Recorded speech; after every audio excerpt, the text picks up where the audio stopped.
Hello friend, welcome on my YouTube channel English grammar for you.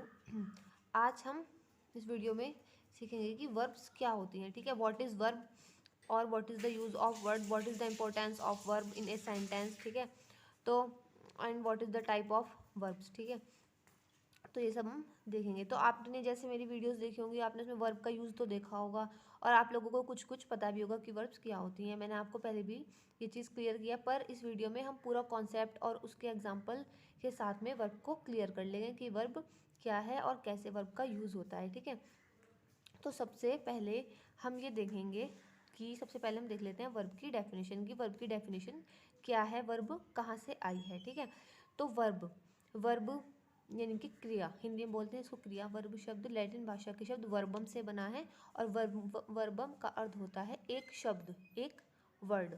तो ये होता है वर्बम शब्द का अर्थ, एक वर्ड। तो जब वर्ब है तो उसका वर्ब, इसका भी अर्थ हुआ एक तरह से एक शब्द। ठीक है, एक शब्द, एक मुख्य शब्द। तो अब आप ये बात समझ लीजिए कि आप कोई भी सेंटेंस बनाएंगे ना कभी भी, तो वो वर्ब के बिना हो ही नहीं सकता।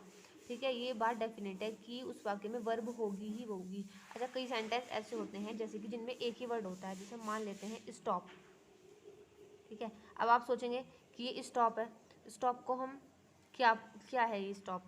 स्टॉप एक वर्ब है। अगर खाली एक वर्ड किसी सेंटेंस में, एक अकेला वर्ड है स्टॉप या फिर कम, वो सब वर्ड्स भी हमारे वर्ब ही होंगे। तो वर्ब के बिना कोई भी सेंटेंस बन ही नहीं सकता है। ठीक है, अब ये देख लीजिए कि वर्ब के टू टाइप्स होते हैं। ठीक है, एक तो होगी हमारी मेन वर्ब और एक होती है हेल्पिंग वर्ब। तो मेन वर्ब क्या होती हैं? तो मेन वर्ब होती हैं जो काम, जो क्रिया मुख्य तौर पर, ठीक है, किसी सेंटेंस में की जाए, वो मेन वर्ब होती है। ठीक है, जो काम किया जाए। हेल्पिंग वर्ब क्या होती हैं? हेल्पिंग वर्ब होती हैं, ये समझिए कि जिस सेंटेंस में ये तो मेन वर्ब ना हो, उस सेंटेंस में हेल्पिंग वर्ब यूज़ होंगी, या फिर मेन वर्ब को सपोर्ट करने के लिए जो वर्ब होती हैं वो हेल्पिंग वर्ब होती हैं। और बेसिकली जिन सेंटेंस में मेन वर्ब होती हैं उनमें टेंस का ज्ञान कराने के लिए हेल्पिंग वर्ब का यूज़ किया जाता है। ठीक है, तो एक छोटा सा एग्जांपल है, बाकी नीचे हम क्लियर करेंगे।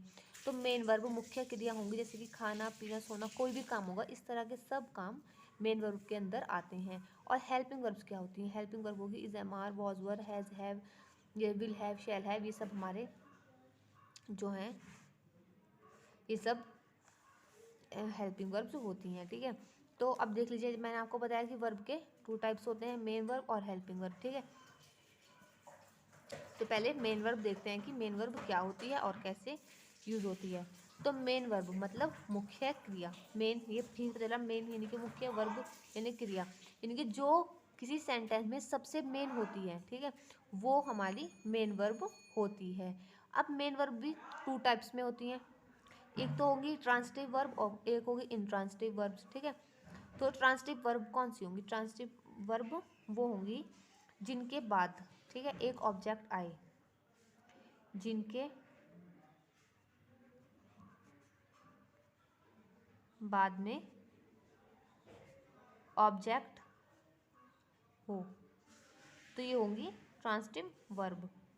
और इंट्रांसिटिव वर्ब कौन सी होंगी? जिनके बाद कोई ऑब्जेक्ट ना हो, तो ये हो जाएंगी हमारी इंट्रांसिटिव वर्ब। तो इनका एक एग्जाम्पल यहीं पर देख लीजिए। जैसे हम सबसे पहले देखते हैं जिनके बाद में ऑब्जेक्ट हों, जैसे कि मोहन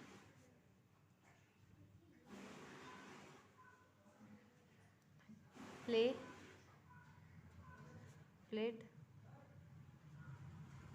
क्रिकेट, मोहन ने क्रिकेट खेला। ठीक है, तो इसके ये हो गई क्रिया, मोहन ने क्या किया? खेला, खेलने का काम किया, तो खेलना। अब इसके बाद में ये देखिए, आप यहीं पर देख लीजिए, ये है एक ऑब्जेक्ट, तो इसलिए ये हो गया ट्रांसिटिव वर्ब। जिनके बाद में कोई ऑब्जेक्ट होता है वो होती हैं ट्रांसिटिव वर्ब, और जिनके बाद में कोई ऑब्जेक्ट नहीं होता है वो होती हैं इंट्रांसिटिव वर्ब। तो जैसे कि Meera is coming, Meera is coming, तो ये हो गई एक इंट्रांसिटिव वर्ब, क्योंकि कमिंग वर्ब के बाद में कोई ऑब्जेक्ट नहीं है, तो ये हो गई इंट्रांसिटिव वर्ब। तो अब हम मेन वर्ब, यहीं से आपको आई होप क्लियर हो गई होंगी। ये मेन वर्ब्स होती हैं। इससे ज़्यादा खोल के कुछ और बताने की ज़रूरत नहीं है, क्योंकि ये काफ़ी होता है वर्ब को समझने के लिए, ठीक है। अब आ जाती हैं हेल्पिंग वर्ब्स, ठीक है। हेल्पिंग वर्ब मैंने आपको बताया, ये सब हेल्पिंग वर्ब होती हैं इस तरह की। तो इनको हम टू टाइप्स में भी, इनके भी टू टाइप्स होते हैं और टू टाइप्स में ही ये यूज़ की जाते हैं। सबसे पहले आती है लिंकिंग वर्ब, यानी कि लिंकिंग वर्ब किसी को जोड़ने वाली वर्ब। इसको मैं इसकी हिंदी यहीं पर लिख देती हूँ ताकि आप लोगों को ये चीज़ याद रहे। तो संयोजक क्रिया, लिंकिंग वर्ब, यहीं से आपको लगे लिंक मतलब जोड़ना, जोड़ना वर्ब, इनकी क्रिया, जोड़ने वाली क्रिया, लिंकिंग वर्ब, संयोजक क्रिया, ठीक है। ऑक्सिलरीज वर्ब जो होती हैं ये एक तरह से आप ये समझ लीजिए हेल्पिंग वर्ब ही होती हैं, जो हेल्पिंग वर्ब के तौर पर यूज़ की जाती हैं। तो हम यहाँ पे इसको लिख देंगे सहायक क्रिया। किसकी सहायक क्रिया? ये होंगी मेन वर्ब की सहायक क्रियाएं। कभी आप सोचे सहायक क्रिया किसकी सहायक है, ये मेन वर्ब की सहायक होगी, तो इसलिए ऑक्सिलरीज वर्ब होती हैं जो मेन वर्ब की सहायक क्रियाएं होती हैं। ये होती सेम ही है पर इनका यूज़ थोड़े अलग अलग होते हैं। इनका एग्जाम्पल आप यहाँ पर देख लीजिए नीचे, ठीक है। तो सबसे पहले आ जाती है लिंकिंग वर्ब। अच्छा, अब लिंकिंग वर्ब हो गई तो इसका एग्जाम्पल क्या होगा? इसका एग्जाम्पल ये लेते हैं कि मोहन इज ऑनेस्ट, ठीक है। Mohan is honest. अब इसमें कोई मेन वर्ब तो है नहीं, ठीक है। मोहन, इसमें कोई मेन वर्ब नहीं है, तो इसमें वर्ब क्या है? इसमें वर्ब है इज। ये मोहन और ऑनेस्ट को जोड़ने वाली वर्ब है, ठीक है। तो इसमें इज हो गई हमारी लिंकिंग वर्ब। इस तरह के जो सेंटेंस होते हैं जिनमें कोई मेन वर्ब नहीं होती, इनके कोई काम नहीं हो रहा होता, बस किसी के बारे में कोई बात हो रही होती है, ठीक है। कोई काम नहीं हो रहा होता, बस बात होगी, उसके लिए उसमें हमें वर्ब तो देखो ज़रूरी होगी, कोई ना कोई वर्ब तो हम ज़रूर यूज़ करेंगे ही करेंगे, ठीक है। तो इसलिए यहाँ पर हमने इज़ यूज़ हुआ है कि मोहन इज़ ऑनेस्ट, मोहन सच्चा है, ठीक है। तो ये हो गई हमारी लिंकिंग वर्ब्स। अब अगर हम ऑक्सिलरीज वर्ब देखें क्या होंगी,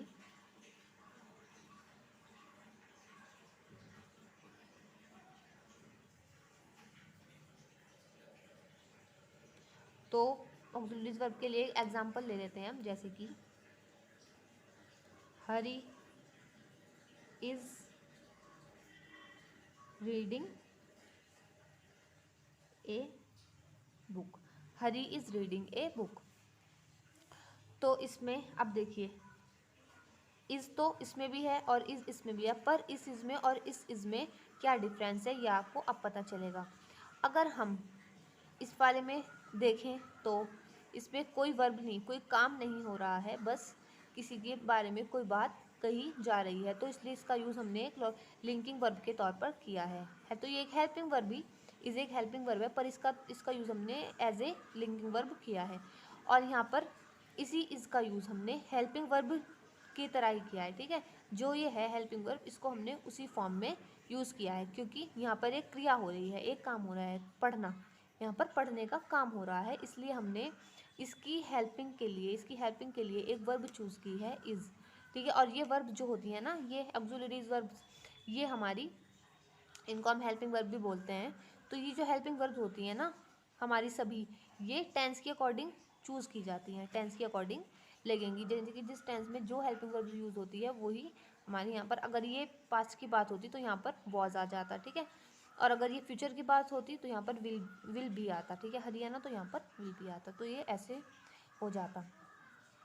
तो अब हम, ये हमारी वर्ब्स थी। अच्छा, ये वर्ब्स तो हमारी ऐसे क्लियर हो जाती हैं, ठीक है।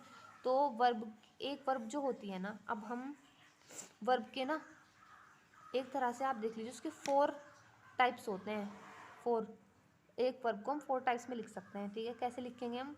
जैसे कि उसको फॉर्म बोलते हैं, आपने देखा भी होगा जो सेंटेंस में हम यूज़ करते हैं तो वर्ब की अलग अलग फॉर्म होती हैं, वो यूज़ करते हैं, और वो फॉर्म हमारी टेंस के अकॉर्डिंग यूज़ की जाती हैं, ठीक है। किसी टेंस में कोई फॉर्म यूज़ होगी तो किसी टेंस में कोई और फॉर्म यूज़ होगी। तो ये फॉर्म्स जो हैं आपकी, ये इस तरह ये होती हैं मेन वर्ब की। तो देख लीजिए पहले आप,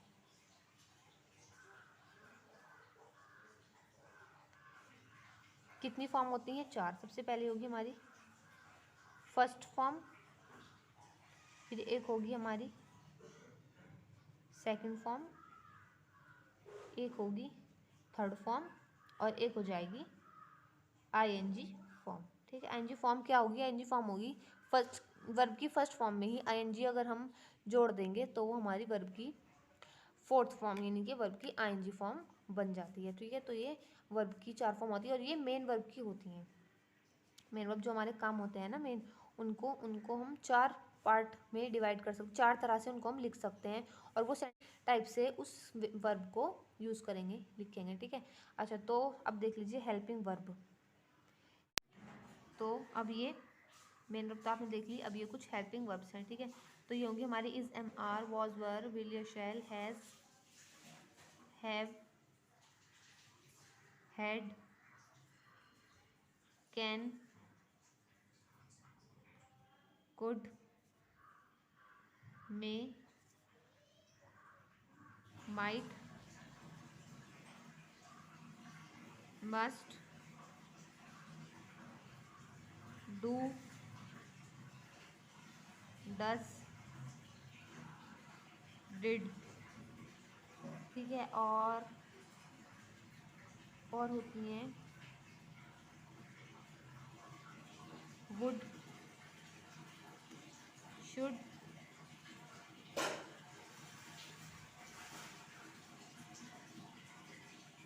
नाउ।